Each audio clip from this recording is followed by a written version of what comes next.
जय हिंद साथियों। आज की क्लास में हम करंट अफेयर्स देखने वाले हैं और राज्य दर्शन।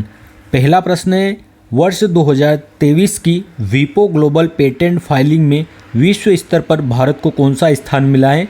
तो ग्लोबल पेटेंट फाइलिंग में विश्व स्तर पर भारत को छठा स्थान मिला है। वीपो अर्थात वैश्विक बौद्धिक संपदा संगठन, इसको वर्ल्ड इंटेलेक्चुअल प्रॉपर्टी राइट कहा जाता है। इसकी स्थापना 1967 में होती है। जिनेवा स्विट्जरलैंड में इसका मुख्यालय है। बौद्धिक संपदा क्या होती है? तो जो हमारे मस्तिष्क की उपज होती है उसे बौद्धिक संपदा कहा जाता है, जिसे हम पेटेंट करवा सकते हैं, कॉपीराइट या ट्रेडमार्क। जैसे आपने हॉलमार्क, एगमार्क, इनका नाम सुना होगा। तो जो हमारे बौद्धिक स्तर, जो हमारे मस्तिष्क की नई उपज होती है, उनके लिए हम यह जो वैश्विक बौद्धिक संपदा संगठन है, यहाँ पर पेटेंट, कॉपीराइट या ट्रेडमार्क ले सकते हैं। पेटेंट फाइलिंग 2023 इस रिपोर्ट के अनुसार पहले स्थान पर कौन है पेटेंट कराने में? तो यह चीन है पहले स्थान पर। दूसरे स्थान पर यूएसए है। और भारत का स्थान कौन सा है इसमें? तो भारत का स्थान छठा स्थान है। भारत 6 क्रम के। ट्रेडमार्क लेने में पहले स्थान पर कौन सा है? चीन है। और ट्रेडमार्क में भारत कौन से चौथे स्थान पर है? भारत चौथे स्थान पर है ट्रेडमार्क में। और जो पेटेंट फाइलिंग 2023 की लिस्ट आई है, इसमें भारत छठे स्थान पर है। पेटेंट प्राप्त कितने वर्षों के लिए होता है? इसकी समय अवधि क्या होती है? तो 20 वर्षों के लिए पेटेंट की प्राप्त होता है। जो नए उत्पाद होते हैं या उत्पाद निर्माण की जो नई प्रक्रिया विकसित करते हैं हम, उनको पेटेंट कराया जा सकता है, जिससे हमें जो आर्थिक रूप से वह लाभ प्राप्त होगा उस जो प्रोडक्ट है, जो पेटेंट है हमारा, उसके लिए। नेक्स्ट प्रश्न है, हाल ही में भारत ऑस्ट्रेलिया का संयुक्त सैन्य अभ्यास आस्ट्रा हिंद कहाँ प्रारंभ हुआ है? तो महाराष्ट्र के पुणे में इसका आयोजन हुआ है। आस्ट्रा हिंद यह युद्धाभ्यास इंडिया और ऑस्ट्रेलिया के मध्य आयोजित होता है, जो कि इसके नाम से ही स्पष्ट हो रहा है आपको। इसका होस्ट इस वर्ष पुणे था, अर्थात जो महाराष्ट्र है यहाँ के पुणे के ओंग सैन्य स्टेशन पर इसका आयोजन हुआ है। और तीसरे क्रम का इस बार इसका आयोजन था। 2022 में इसका पहला आयोजन होता है। कहाँ पर? महाजन फील्ड, जो राजस्थान बीकानेर में महाजन फील्ड, यहाँ पर पहली बार इसका आयोजन हुआ था। दूसरा संस्करण इसका 2023 में होता है पर्थ, ऑस्ट्रेलिया में। और इस बार तीसरा आयोजन कहाँ पर हो रहा है? महाराष्ट्र पुणे में। पूर्वी प्रहार अभ्यास यह लद्दाख में भी आयोजित हुआ है। और जो हमारे तीनों सेनाएं, अर्थात जो हमारी सेना, वायुसेना और नौसेनाएं, तीनों का युद्धाभ्यास था पूर्वी प्रहार अभ्यास। और ये LOC line of actual control के पास आयोजित हुआ था। नेक्स्ट प्रश्न है, हाल ही में FIH पुरुष प्लेयर ऑफ द ईयर 2024 से किसे सम्मानित किया है? तो हरमनप्रीत सिंह को सम्मानित किया है पुरुष player of the year. FIH international hockey federation है। इसकी स्थापना 1924 में होती है। ल्यूसान स्विट्जरलैंड में इसका मुख्यालय है। और ल्यूसान स्विट्जरलैंड में ही किसका मुख्यालय है? जो इंटरनेशनल ओलंपिक कमेटी है, इसका मुख्यालय भी ल्यूसान में है। इसके हेड वर्तमान में कौन है? इंटरनेशनल हॉकी फेडरेशन के तैयब इकराम जी है। मस्कट जो ओमान की राजधानी है मस्कट, यहाँ पर यह वार्षिक पुरस्कार दिए जाते हैं इंटरनेशनल हॉकी फेडरेशन के द्वारा। और बेस्ट पुरुष प्लेयर का अवार्ड किसे दिया इस बार का? तो जो हरमनप्रीत सिंह है, इन्हें दिया गया है, जो कि भारतीय हॉकी टीम के कप्तान है। बेस्ट महिला प्लेयर का खिताब यिब्बी जेनसिनर को दिया गया है, जो कि नीदरलैंड की खिलाड़ी है। और बेस्ट गोल कीपर का अवार्ड किसे मिला है इस बार? तो PR श्रीजेश को मिला है, जो भारत के हैं और इन्होंने अभी हॉकी से संन्यास भी लिया है। और भारत की दीवार के नाम से जाना जाता है PR श्रीजेश जी को। नेक्स्ट प्रश्न है, हाल ही में सुप्रीम कोर्ट ने अलीगढ़ मुस्लिम विश्वविद्यालय को अल्पसंख्यक का दर्जा देने से रोकने वाले अपने किस फैसले को रद्द किया है? तो सुप्रीम कोर्ट ने अपने पिछले फैसले को रद्द कर दिया है, जो अल्पसंख्यक का दर्जा देने से रोकता है अलीगढ़ मुस्लिम विश्वविद्यालय को। तो जो अजीज बाशा बनाम भारत संघ 1967 का केस है, इसे रद्द किया है सुप्रीम कोर्ट ने। जो सुप्रीम कोर्ट का ही पिछला निर्णय था 1967 का, अजीज बाशा बनाम भारत संघ 1967, इसको रद्द कर दिया है। 1967 अजीज बाशा वर्सेस भारत संघ का जो केस था, सुप्रीम कोर्ट के द्वारा जो अलीगढ़ मुस्लिम यूनिवर्सिटी है, इसको लेकर जो फैसला दिया गया था, इसे अभी हाल ही में जो है निरस्त कर दिया है या इसको रद्द कर दिया है। अलीगढ़ मुस्लिम यूनिवर्सिटी, इसकी स्थापना किसके द्वारा हुई थी? तो जो विधानमंडल एक्ट है इसके द्वारा इसकी स्थापना होती है, ऐसा सुप्रीम कोर्ट ने 1967 के केस में कहा था। और विधानमंडल के द्वारा इसकी स्थापना हुई है, इसलिए यह अल्पसंख्यकों की संस्था नहीं हो सकती है। लेकिन इस फैसले को रद्द करते हुए सुप्रीम कोर्ट ने वापस कहा है कि सुप्रीम कोर्ट 2024 में पुनः जो 7 सदस्यीय अभी बेंच थी सुप्रीम कोर्ट की, तो सुप्रीम कोर्ट ने अभी 2024 में 7 सदस्यीय जो बेंच थी संवैधानिक पीठ, इसने 1967 का जो फैसला हुआ था इसे रद्द किया है। और फिर से जो अलीगढ़ मुस्लिम यूनिवर्सिटी है यह अल्पसंख्यकों के लिए है, अल्पसंख्यकों की संस्था है या नहीं, इसके लिए एक कमेटी का गठन किया है, इसकी जांच होगी और 2 आधार पर इसकी जांच की जाएगी कि जो अलीगढ़ मुस्लिम यूनिवर्सिटी है इसकी स्थापना करने वाला कौन था, अर्थात गवर्नमेंट ने इसकी स्थापना की थी या किसी अल्पसंख्यक के द्वारा की गई थी, और इसके पीछे क्या दिमाग था, अर्थात उनका उद्देश्य क्या था इसे स्थापित करने का अलीगढ़ मुस्लिम यूनिवर्सिटी का। तो यह अल्पसंख्यकों की संस्था है या नहीं, इसके बारे में यह पुनः निर्णय लिया जाएगा।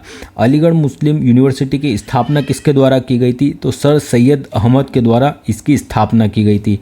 बात करें अगर भारतीय अब संविधान का आर्टिकल जो 30 है, अनुच्छेद 30, यह अल्पसंख्यकों को शैक्षणिक संस्थान की स्थापना और उनका प्रशासन करने का अधिकार प्रदान करता है, आर्टिकल 30। नेक्स्ट प्रश्न है, हाल ही में विश्व टीकाकरण दिवस 2024 कब मनाया गया है? तो विश्व टीकाकरण दिवस 10 नवंबर को मनाया जाता है। 10 नवंबर को मनाया जाता है विश्व टीकाकरण दिवस। इसका उद्देश्य संक्रामक रोग की रोकथाम करना, इसका उद्देश्य। इसकी स्थापना 2012 में होती है। 2014 में भारत पोलियो मुक्त घोषित हुआ था। 2014 में भारत को WHO के द्वारा पोलियो मुक्त घोषित किया गया था। जो संक्रामक रोग की रोकथाम के लिए विश्व टीकाकरण का आयोजन होने लगा था 2012 से, तो 2014 में इसी प्रोग्राम के तहत भारत को पोलियो मुक्त घोषित किया गया। 9 नवंबर को विश्व स्वतंत्रता दिवस मनाया जाता है। विश्व स्वतंत्रता दिवस कब मनाते हैं? तो यह 9 नवंबर को मनाया जाता है। नेक्स्ट प्रश्न है, हाल ही में दुनिया की सबसे ऊंची एंडूरो माउंटेन बाइकिंग रेस मोडुरो 4.0 कहाँ प्रारंभ हुई है? तो मोडुरो 4.0 जो दुनिया की सबसे ऊंची एंडूरो माउंटेन बाइकिंग रेस है, यह अरुणाचल प्रदेश में प्रारंभ हुई है। मोंडूरो 4.0 क्योंकि इसका यह चौथा संस्करण है, यह सबसे ऊंची माउंटेन बाइकिंग रेस है जो कि तवांग, जो कि अरुणाचल प्रदेश का तवांग क्षेत्र है, यहाँ पर प्रारंभ हुई है। अभी कुछ दिन पहले हमारे प्राइम मिनिस्टर द्वारा सेला सुरंग का उद्घाटन भी कहाँ पर हुआ था? अरुणाचल प्रदेश में, और यह वर्तमान में देश की सबसे ऊंची सुरंग है। स्काई मीट्स सी सेवा अभी हाल ही में कहाँ पर प्रारंभ की गई है? तो यह आंध्र प्रदेश में प्रारंभ की गई है। विजयवाड़ा से श्रीशैलम के मध्य प्रारंभ की गई है स्काई मीट्स सी सेवा, अर्थात ये सी प्लेन सेवा होगी, अर्थात ये जल में भी और जो सड़क है यहाँ पर भी स्थल और जल दोनों मार्गों पे चलने के लिए होगी, इसलिए इसका नाम है स्काई मीट्स सी सेवा। तो ये कहाँ पर प्रारंभ हुई है? आंध्र प्रदेश में। नेक्स्ट प्रश्न, हाल ही में उत्तराखंड ने अपना 25वां स्थापना दिवस कब मनाया है? तो 9 नवंबर को उत्तराखंड ने अपना 25वां स्थापना दिवस मनाया है। नवंबर माह में 3 राज्यों का निर्माण किया गया था, 3 राज्यों का स्थापना दिवस मनाया जाता है। छत्तीसगढ़, इसकी स्थापना 1 नवंबर 2000 को होती है। उत्तराखंड की स्थापना 9 नवंबर 2000 को और झारखंड की स्थापना 15 नवंबर 2000 को होती है।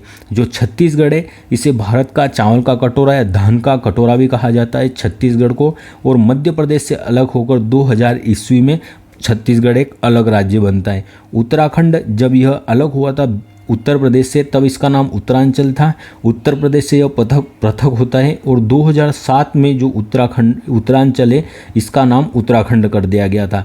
झारखंड की बात करें तो यह बिहार से अलग होता है, और झारखंड को ही बूस्ट लैंड के नाम से भी जाना जाता है। और 15 नवंबर को यह अलग हुआ था, क्योंकि जो 15 नवंबर है इसी दिन जो भगवान बिरसा मुंडा है इनका जन्म दिवस है, और इसी दिन जनजातीय गौरव दिवस भी मनाया जाता है भगवान बिरसा मुंडा की याद में। नेक्स्ट प्रश्न है, हाल ही में समर्पित सेमीकंडक्टर नीति लागू करने वाला भारत का पहला राज्य कौन सा है? तो तो गुजरात सेमीकंडक्टर में आत्मनिर्भरता प्राप्त करने के लिए गुजरात पहला राज्य है भारत का जिसने अपने यहाँ सेमीकंडक्टर नीति लागू की है। सेमीकंडक्टर में आत्मनिर्भरता प्राप्त करने के लिए गुजरात सरकार ने यह सेमीकंडक्टर नीति लागू की है और पहला राज्य कौन सा है भारत का, गुजरात हो गया है और यह 2022 से 2027 तक के लिए लागू की गई है, जिससे क्या होगा, आयात में कमी आएगी और जो आयात है सेमीकंडक्टर का आयात इसमें कमी आएगी और निर्यात को बढ़ावा दिया जाएगा। और इसके लिए अभी इसकी एक इकाई कहाँ पर खोली गई थी सेमीकंडक्टर की, तो साणंद गुजरात में इसकी एक इकाई प्रारंभ हुई थी। सिलिकॉन सिटी ये कहाँ पर, धोलेरा गुजरात में प्रारंभ होगी। सेमिकॉन सिटी, जो सेमिकॉन सिटी है यह कहाँ पर प्रारंभ होगी, तो यह धोलेरा गुजरात में प्रारंभ होगी और इसी सेमिकॉन सिटी के अंतर्गत ही फर्स्ट आर्टिफिशियल इंटेलिजेंस सेमीकंडक्टर इकाई कहाँ पर स्थापित होगी, धोलेरा गुजरात में, और टाटा और ताइवान के सहयोग से यह स्थापित की जाएगी। फर्स्ट एआई सेमीकंडक्टर इकाई कहाँ पर, धोलेरा गुजरात में प्रारंभ होगी सेमिकॉन सिटी में।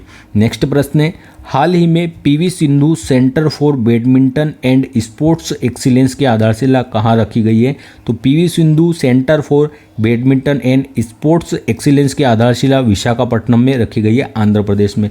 आंध्र प्रदेश विशाखापट्टनम में युवा प्रतिभाओं को पहचान के लिए PV Sindhu centre for badminton and sports excellence इसकी आधारशिला रखी गई है। पीवी सिंधु में पीवी का फुल फॉर्म क्या होता है, तो पुरसेला वेंकट, इनका पूरा नाम है पुरसेला वेंकट सिंधु। पीवी सिंधु जी के द्वारा 2016 का जो रियो ओलंपिक है इसमें सिल्वर पदक जीता था और 2020 के टोक्यो ओलंपिक में कांस्य पदक जीता गया था पीवी सिंधु द्वारा। इस तरह ओलंपिक में 2 पदक विजेता फर्स्ट भारतीय महिला कौन थी, तो यह पीवी सिंधु जी थी, इन्होंने ओलंपिक में 2 पदक जीते थे। इन्होंने रियो और टोक्यो दोनों ओलंपिक में पदक जीते थे, रियो में सिल्वर और जो टोक्यो ओलंपिक हुआ था 2020 में यहाँ पर कांस्य पदक जीता था।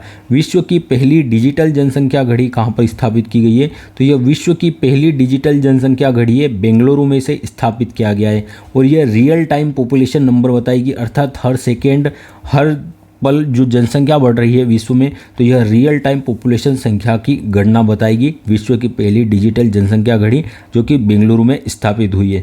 नेक्स्ट प्रश्न है, हाल ही में फिक्की के अध्यक्ष पद पर किसे नियुक्त किया गया है, तो फिक्की के अध्यक्ष अभी हाल ही में हर्षवर्धन अग्रवाल जी बने। फिक्की इसका फुल फॉर्म देखोगे तो federation of Indian chambers for commerce and industry, federation of Indian chambers for commerce and industries का फुल फॉर्म है। 1927 में इसकी स्थापना होती है और गांधी जी की प्रेरणा से घनश्याम दास बिरला और पुरुषोत्तम ठाकुर जी के द्वारा इसकी स्थापना की गई थी फिक्की की। नए अध्यक्ष इसके कौन बनने वाले, हर्षवर्धन अग्रवाल जी बनने वाले हैं। अभी हाल ही में जान एलेंजनी, जो जान जेलेंजनी है, यह चेक गणराज्य के रहने वाले जान एलेंजनी, और अभी नीरज चोपड़ा जी के नए कोच कौन बने, जान जेलेंजनी बने। अब्दुल रहीम राठेर अगर इनकी बात करिए, जम्मू कश्मीर जो यूटी है हमारा, इसकी अभी हाल में जो विधानसभा के चुनाव हुए, तो जम्मू कश्मीर यूटी की विधानसभा के पहले अध्यक्ष कौन बने, तो अब्दुल रहीम राठेर यहाँ के पहले अध्यक्ष बनते हैं। अब हम राज्य दर्शन देख लेते हैं, फिर कल के प्रश्नों को देख के क्लास को समाप्त करेंगे। और आप इस क्लास की PDF प्राप्त करने के लिए डिस्क्रिप्शन में दिए लिंक से जुड़ सकते हैं। और आपसे मिल रहे सपोर्ट के लिए आप सभी का तहे दिल से धन्यवाद। ऐसे ही सपोर्ट आपका मिलता रहे आगे, और ये क्लास आपके लिए रामबाण सिद्ध होगी। आपके एग्ज़ाम की दृष्टि से आपको कम से कम समय में बेस्ट कंटेंट यहाँ पर रिवीजन के रूप में मिलेगा। आप यह क्लास अगर रेगुलर लेते हैं तो ये कंफर्म है कि आपकी एग्ज़ाम में आपको करंट से और जो सरल स्टैटिक जीके है वहाँ से आपके क्वेश्चन आराम से बनेंगे। और करंट से रिलेटेड जो स्टैटिक जीके है जो एग्ज़ाम में अक्सर पूछा जाता है, जो करंट में घटना हुई है उसी का स्टैटिक जीके उससे जोड़ा हुआ, तो आपको बहुत बेनिफिशियल होगा इसके लिए। इस क्लास को अगर आप रेगुलर रखते हैं आपकी एग्ज़ाम के लिए, तो ये आपको आपकी एग्ज़ाम में पता चलेगा इस क्लास का महत्व कितना है। राज्य दर्शन को हम उत्तर प्रदेश के पर्यटन स्थल से प्रारंभ करते हैं, एक थोड़ा सा रिवीजन करते हुए फिर आगे देखते हैं। ताजमहल विश्व धरोहर में शामिल है। 1983 में यह यूनेस्को विश्व धरोहर में शामिल होता है। शाहजहां के द्वारा इन्हें निर्माण किया गया था अपनी पत्नी मुमताज़ महल की याद में आगरा में। और जो अब्दुल लाहौरी है यह इसके वास्तुकार थे। सफ़ेद संगमरमर से निर्माण हुआ है इसका और अम्लीय वर्षा के कारण इसका रंग अभी हल्का पीला हो चुका है। आगरा का किला यह यूनेस्को की विश्व विरासत सूची में 1983 में ही शामिल होता है। इसका निर्माण अकबर ने करवाया था 1565 में। यमुना नदी के किनारे स्थित है यह और लाल बुलवा पत्थर से निर्मित है। फतेहपुर सिकरी में बुलंद दरवाजे का निर्माण अकबर ने करवाया था गुजरात विजय के उपलक्ष्य में। यहीं पर फतेहपुर सिकरी में ही हमें पंचमहल, जामा मस्जिद, सलीम अली चिश्ती दरगाह और जोधा महल भी देखने को मिलेंगे। आगरे का पेठा या जिसे पंछी का पेठा भी कहा जाता है, इसका जीआई टैग इसके उत्तर प्रदेश के पास है। प्रेम मंदिर वृंदावन में स्थित है। श्री कृष्ण जन्मभूमि हमें उत्तर प्रदेश में देखने को मिलती है। गिरिराज जी का मंदिर भी कहाँ पर है? मथुरा में गिरिराज जी का मंदिर है और इसी गिरिराज जी का मंदिर है। इसी परिक्रमा में हमें कुसुम सरोवर देखने को मिलता है। फैजाबाद जिसे हम सुहाग नगरी के नाम से भी जाना जाता है, फैजाबाद को। अलीगढ़ इसे ताला नगरी के नाम से जानते हैं। अलीगढ़ मुस्लिम यूनिवर्सिटी, इसकी स्थापना सर सैयद अहमद खान द्वारा की गई थी 1875 में। अभी हमने इसके बारे में देखा भी है। जेवर एयरपोर्ट कहाँ पर? नोएडा में। बुद्ध इंटरनेशनल सर्किट यह उत्तर प्रदेश ग्रेटर नोएडा में है और यहाँ पर फार्मूला रेसिंग होती है, फार्मूला 1 रेसिंग। अष्टपाद तीर्थ ये कहाँ पर? जिला मेरठ में है अष्टपाद तीर्थ। पीतल नगरी के नाम से मुरादाबाद को जानते हैं। और गुड़ कहाँ का प्रसिद्ध है? तो बरेली गुड़ के लिए प्रसिद्ध है। पीलीभीत टाइगर रिजर्व उत्तर प्रदेश में ही है। दुधवा नेशनल पार्क यह उत्तर प्रदेश लखीमपुर खीरी में स्थित है। सीतापुर के कालीन को भी जीआई टैग प्राप्त है। सीतापुर के कालीन या गलीचा है। इसके अलावा जो भदोही का कालीन है यह भी प्रसिद्ध है।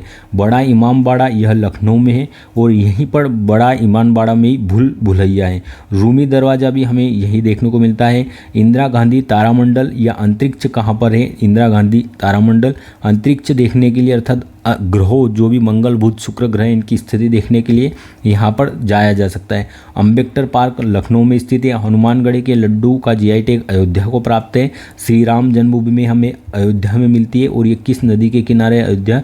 तो सरयू नदी के किनारे स्थित है। कुशीनगर, आज यहाँ से हमारा जो राज्य दर्शन का है कुशीनगर, यहाँ पर महात्मा बुद्ध को महापरिनिर्वाण हुआ था, अर्थात इनकी डेथ कहाँ पर हुई थी? मृत्यु महात्मा बुद्ध की तो कुशीनगर में हुई थी और इसे महापरिनिर्वाण की घटना कहा जाता है।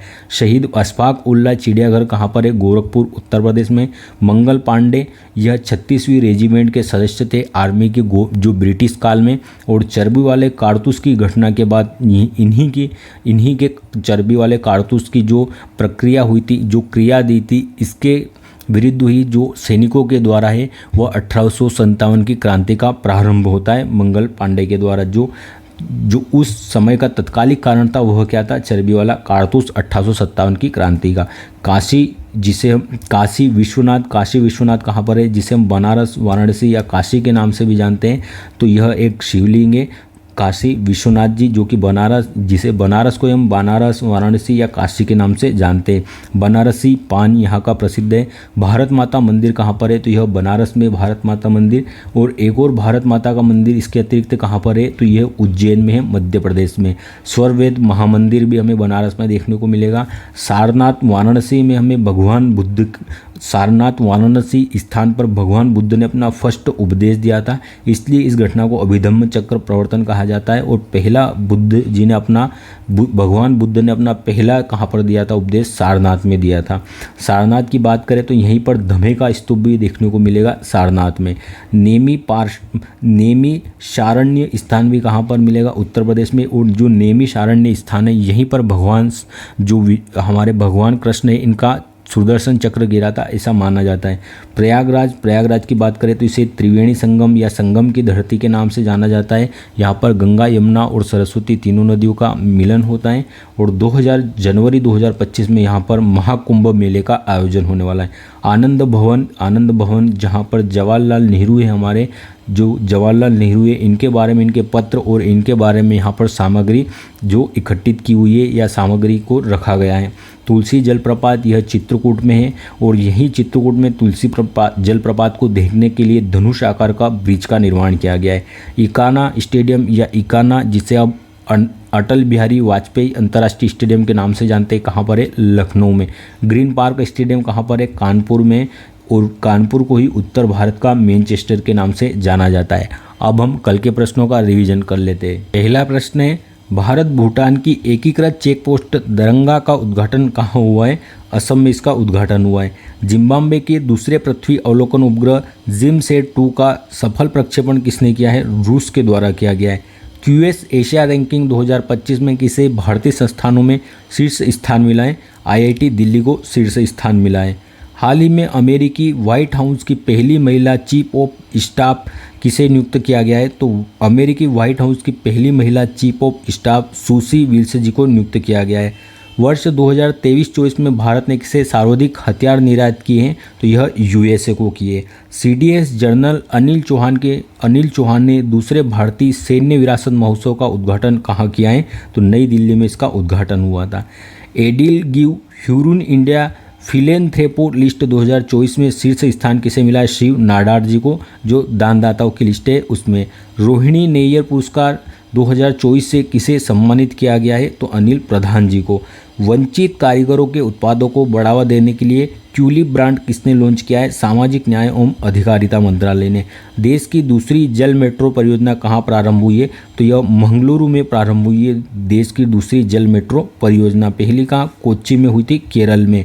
तो यह हमने आज की क्लास में करंट अफेयर्स और राज्य दर्शन ने देखा है। लल्लन टॉप सर ने सैटरडे को नहीं करवाया था, इसलिए आज लल्लन टॉप नहीं था। और अगर आपको क्लास अच्छी लगी हो तो लाइक ज़रूर करिएगा। मैं आपके लिए अपनी पूरी क्षमता के साथ मैं आपके लिए जितना समय निकाल सकता हूँ, आपके लिए जितनी आपकी हेल्प के लिए कर सकता हूँ कार्य, उतना करने की कोशिश करता हूँ और आगे भी करता रहूँगा। आप लोगों का प्यार बस ऐसे ही मिलता रहे हमेशा। धन्यवाद। जय हिंद।